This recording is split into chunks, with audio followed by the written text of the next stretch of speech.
Have you ever admired someone so much that you just wanted to be around them all the time? Oh, absolutely. I mean, we see that all the time. Right. Think about it for a second. Maybe it's, I don't know, a brilliant mentor whose brain you want to pick, or like an incredible artist whose energy is just magnetic. Yeah, people today, they follow celebrities on tour. They obsess over every interview. They essentially become, super fans. Exactly.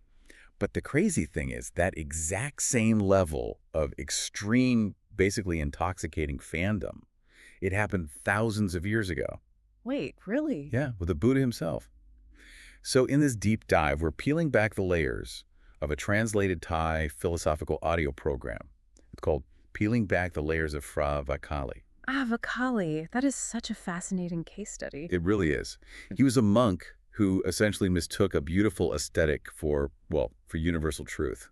So we are going to examine the radical, honestly agonizing lengths his teacher had to go to in order to wake him up. Which really highlights the profound difference between just superficial attachment and true spiritual awakening. Yes, exactly. Our ultimate mission today is to decode this paradigm-shifting quote from the Buddha. He said, "He who sees the Dhamma sees me." The psychological depth of this narrative is just striking because it functions as a mirror for a very human vulnerability. How do you mean? Well, it asks us to consider how frequently we mistake the surface appearance of things, like the packaging, the charisma, the aesthetics, for their actual essence. Oh, wow. Yeah, we do that a lot. Right. We are looking at this surgical examination of the human mind, specifically our underlying tendency to cling to external sources to self-soothe. And what happens when those external sources are suddenly removed? Which brings us to the narrative. Yep. It introduces us to Vakkali. And to understand his mindset, we really have to look at the historical descriptions of the Buddha. Right, because according to the texts, the Buddha had this just extraordinary, majestic physical presence. Right, and Vakkali is so struck by this physical beauty that he takes this extreme step. I mean, he doesn't just tend a few teachings. No, not at all. He actually ordains as a monk.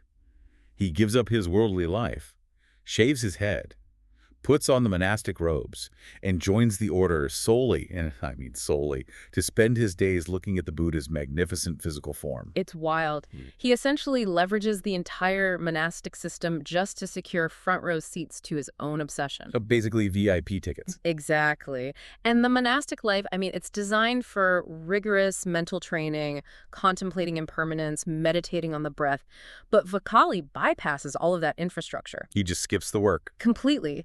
He uses his position as a monk simply to visually consume the presence of his idol day in and day out, avoiding the actual psychological work he signed up for. Okay, let's unpack this. Because I think there's a massive potential contradiction here that we really need to address for anyone listening who knows a bit about these practices. Yeah, where's the contradiction? Well, sitting and focusing your attention on the Buddha is a legitimate, recognized form of meditation. Yeah, absolutely. There is a specific formal practice called Buddhanusati, which translates to the recollection of the Buddha.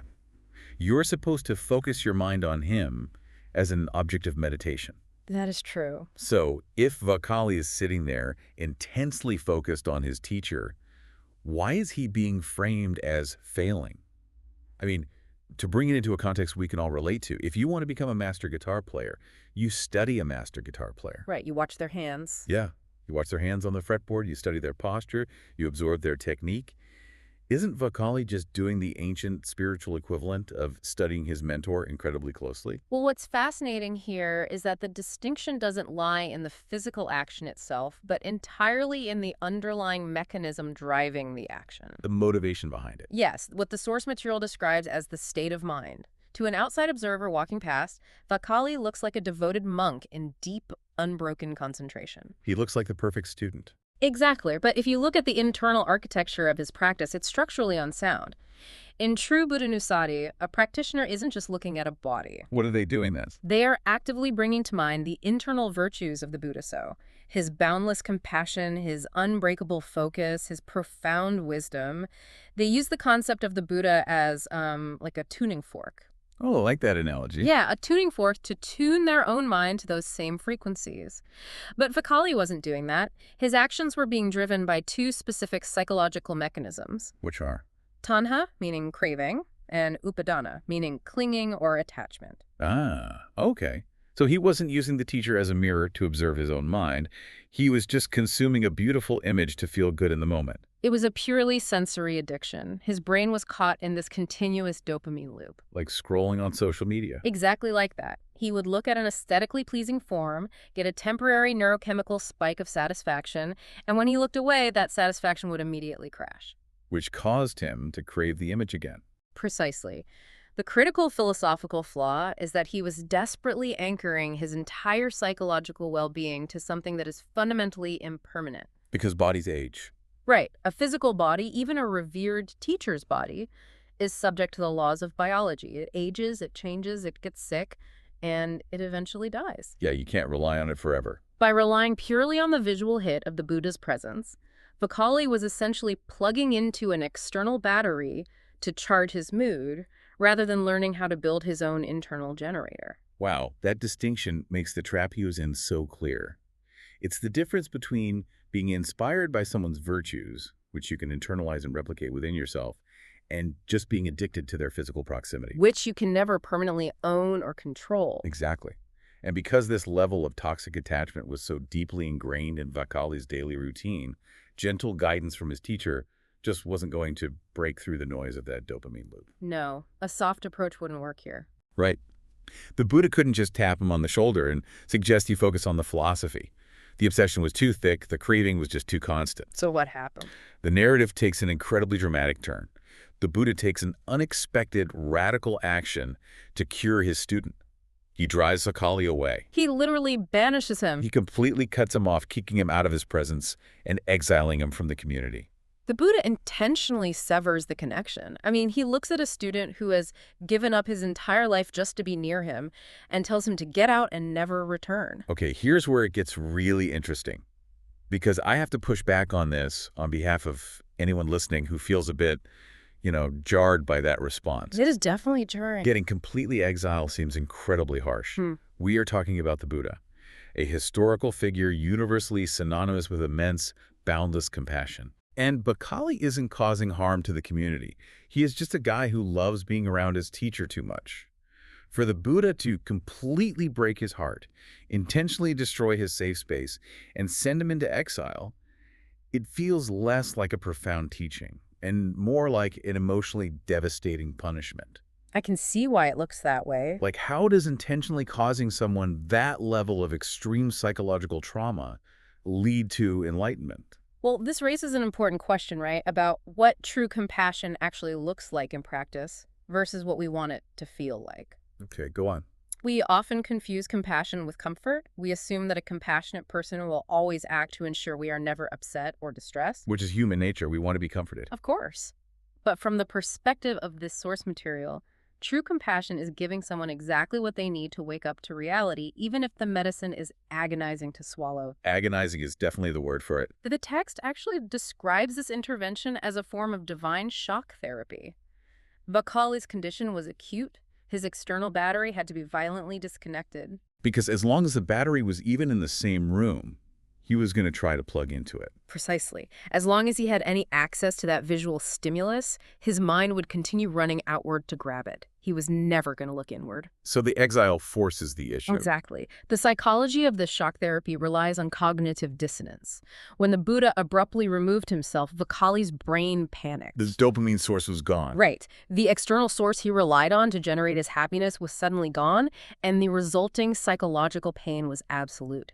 His mind, which had spent years constantly running outward to chase visual beauty, suddenly found itself in a void with nowhere to go. Oh, man. And without the external object to grasp, the momentum of his mind violently snapped back inward onto itself. So the withdrawal symptoms just hit him all at once. Vakkali is sent away, his entire reason for living has been stripped from him in an instant, and he plunges into utter despair. He hits rock bottom. Yeah, absolute rock bottom, because the equation he built his life on, being near the Buddha equals happiness, has been permanently broken. And it is entirely within the crucible of that despair that the transformation happens. Really? Yeah. Think about it. When Vakkali was comfortable and sitting near his idol, the teachings about the impermanence of the world were just abstract academic concepts. They were just words. Exactly. They were just words he heard while he was distracted by a pretty face.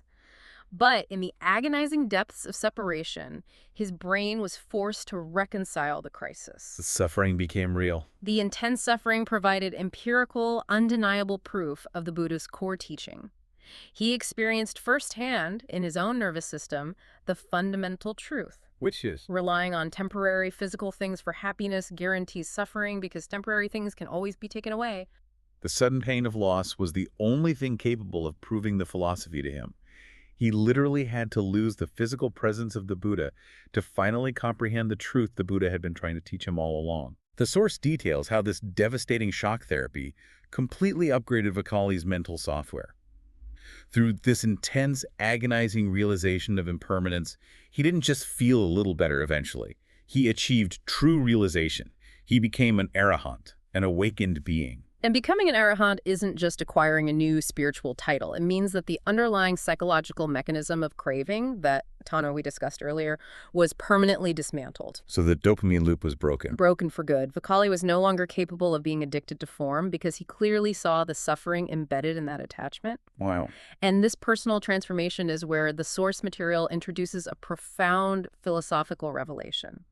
It regards the merging of two distinct spiritual concepts. What are they? Buddhanussati, the recollection of the physical or conceptual Buddha, and Dhammanussati, the recollection of the Dhamma, which is the universal truth. So what does this all mean? The source text uses this fascinating phrasing describing the mind as running a program. And there is an analogy we can build from that to make this ancient cognitive shift incredibly clear for you listening right now. I love this analogy. Right. Think of the physical image of the Buddha, the majestic presence, the peaceful face, the historical man in the robes, as an app icon sitting on your smartphone screen. The interface that you interact with. Exactly. Before the exile, Vakkali was a user who downloaded an incredibly powerful app, but he just sat there staring at the beautifully designed icon on his home screen all day. Admiring the graphics. Yeah, he admired the colors, he was mesmerized by the shape of the logo, but you don't stare at an app icon forever. The icon's only actual purpose is to be tapped so you can execute the underlying code. Right. The physical form of the teacher, the charisma, the aesthetics, that is just the starting point. It's just the user interface. It only exists so you can engage with it and run the actual program of truth in your own mind. By obsessively clinging to the external packaging, Vakkali was admiring the button but refusing to ever launch the software. If we connect this to the bigger picture, that smartphone analogy perfectly maps onto the ultimate message of the source text. It illuminates what happens at the highest levels of mental development. How so? Initially, to a beginner, Buddhanussati focusing on the physical teacher or the historical figure, and Dhammanussati focusing on the abstract, universal laws of reality, appear to be two separate practices. Right, they seem totally different. You are either looking at the man or you are looking at the math of the universe. But the source explains that as the mind reaches the highest level of clarity, those two practices merge into a single, seamless experience. The icon and the code become inseparable. Exactly. The physical form acts merely as an initial anchor. The source beautifully describes the physical teacher as a tool used to draw up the water of faith from a deep well. Oh, that's a great image. It gets you started, providing stability when your mind is chaotic.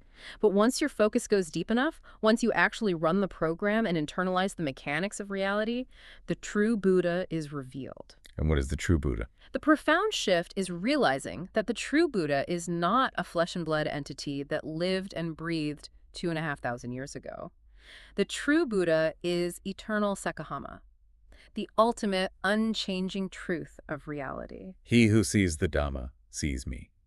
The quote finally clicks into place. It's not a riddle, it's a literal description of the mechanics of awakening. Seeing the Buddha is no longer a visual act involving retinas and light. It is the mind waking up to the exact same universal truth that the historical figure realized. That makes so much sense. When you experience the reality of impermanence in the present moment, you are sitting side by side with the Buddha. You are seeing him in the truest possible sense because you are seeing the exact phenomena that made him awake. Right. The flesh, the charismatic teacher, was merely the temporary vessel tasked with carrying an eternal message. That completely flips the script on what it means to be a follower, a student, or a fan of anything. The goal is never proximity to a teacher's physical body or their social orbit. The goal is proximity to their state of mind. Exactly. We've spent this time unpacking the story of an ancient monk, but the core mechanics of human attachment, really haven't changed in thousands of years. Mhm. And this applies directly to you as you go about your week.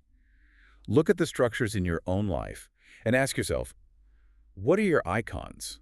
What surface-level packaging are you staring at? Yeah, we all have our modern versions of Vakkali's obsession. Areas where we substitute the appearance of a thing for the substance of a thing. Right, like maybe in your career, you are completely obsessed with the job title, the corner office, the aesthetic of being a successful professional, Huh. but you're completely disconnected from the actual meaningful work or the underlying skills required to do it well. Or look at your relationships. Oh, that's a big one. Are you in love with the idea of a person? Are you addicted to the aesthetic of being a couple and the validation it brings, while actively avoiding the deep, sometimes uncomfortable work of truly knowing another human being? Knowing that they will change over time, too. Exactly. We have to constantly ask ourselves if we are just staring at the shiny app icon of our goals, or if we are willing to tap the screen, do the work, and run the software of real lasting truth. We really do all get caught up in the surface layer, seeking comfort in the temporary. We do. But considering how the Buddha forced his student to confront the loss of the physical form, I want to leave you with a final lingering thought. Oh, okay. This builds on the theme of detachment we've explored, but it touches on one of the most sensitive and universal human experiences. I'm listening. If true connection to a teacher, a mentor, or an ideal deeply relies on letting go of their physical presence in order to discover their internal truth, how does this reshape our understanding of grief? Wow, that's a heavy question.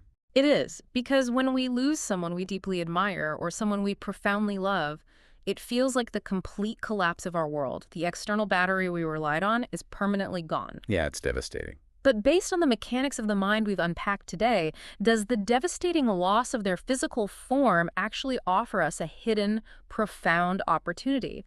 Does the absolute agony of losing them physically force our minds inward, giving us the crucible we need to permanently internalize the truth of who they were? Oh, that is powerful. If we can stop clinging to the physical form that is no longer there, can we finally run the program of their love, their wisdom, and their impact entirely within our own minds, effectively keeping the truest part of them with us forever? Does the permanent loss of the form give us the ultimate opportunity to internalize their truth?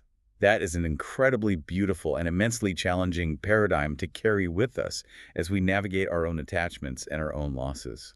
Thank you so much for listening and for being willing to look past the surface with us today. We'll catch you on the next deep dive.